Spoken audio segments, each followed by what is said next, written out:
যে ব্যক্তি রমজান পেল অথচ পবিত্র মাহে রমজানে তার গুনাহকে মাফ করাতে পারল না, সে ব্যক্তি যেন ধ্বংস হয়ে যায়। আসসালামু আলাইকুম রহমতুল্লাহি ওয়া বারাকাতুহু। ইন্নাল হামদুলিল্লাহ ওয়াসসালাতু ওয়াসসালামু আলা আশরাফিল আম্বিয়া আম্মা বা'দ। সম্মানিত দর্শক শ্রোতা, আলোচনা করছি পবিত্র মাহে রমজানের একটি কঠিন ওয়াঈদ সম্পর্কে। অর্থাৎ রাসূলুল্লাহ সাল্লাল্লাহু আলাইহি ওয়াসাল্লাম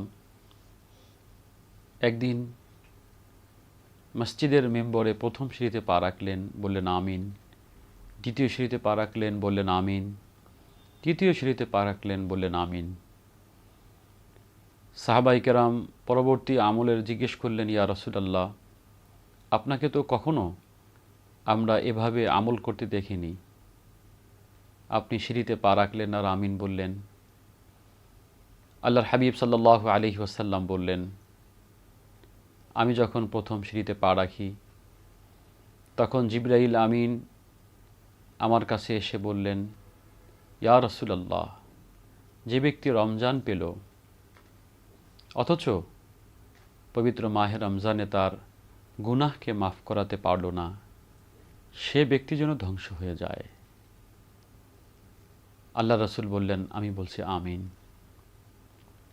দ্বিতীয় সিঁড়িতে পা রাখলেন, বললেন, যে ব্যক্তির সামনে আপনার নাম উচ্চারণ করা হয় অথচ সে কার্পণ্যবশত আপনার প্রতি দুরূদ পাঠ করে না, সে ব্যক্তি ধ্বংস হোক। আল্লাহ রাসূল বললেন আমিন। তৃতীয়ত যখন ৩ নম্বর সিঁড়িতে পা রাখি তখন জিবরাইল আমিন বলেন, যে ব্যক্তি তার বৃদ্ধ পিতামাতাকে পেল অথচ তাদের খেদমত করে সে জান্নাত কামাই করতে পারল না, সে ব্যক্তি ধ্বংস হোক। 2 জন অথবা 2 জন পেল।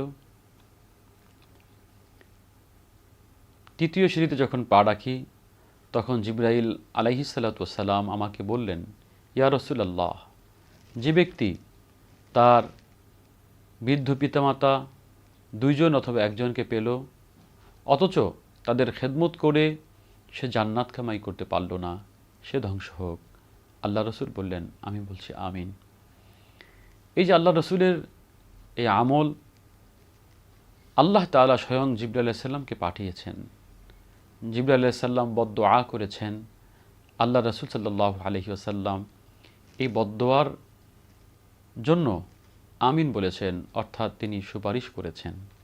তাহলে এই বদদুআ কবুল হতে আর কোনো বাধা থাকলো না। সবচেয়ে বড় বিষয় হচ্ছে পবিত্র মাহে রমজান, যে ব্যক্তি রমজান পাওয়ার পরও তার গুনাহকে মাফ করাতে পারল না, সে ব্যক্তি ধ্বংস হয়ে যাবে। নাউযুবিল্লাহ। আল্লাহ তাআলা আমাদেরকে আল্লাহর রসুল এবং জিবরাইল আলাইহিস সালামের এই বদদুআ থেকে আল্লাহ আমাদেরকে হেফাজত করুন। আসুন পবিত্র মাহে রমজানের এখনও যে কয়েকটা দিন বাকি আছে, আমরা আমাদের গুনাহ খাতার জন্য তাওবা করি, কান্নাকাটি করি, ইস্তিগফার করি। আল্লাহ যেন আমাদের গুনাহকে মাফ করে দেন। আল্লাহ যেন আমাদেরকে নবীজির এই বদদুআ থেকে হেফাজত করেন। আসসালামু আলাইকুম রহমতুল্লাহি ওয়া বারাকাতুহু।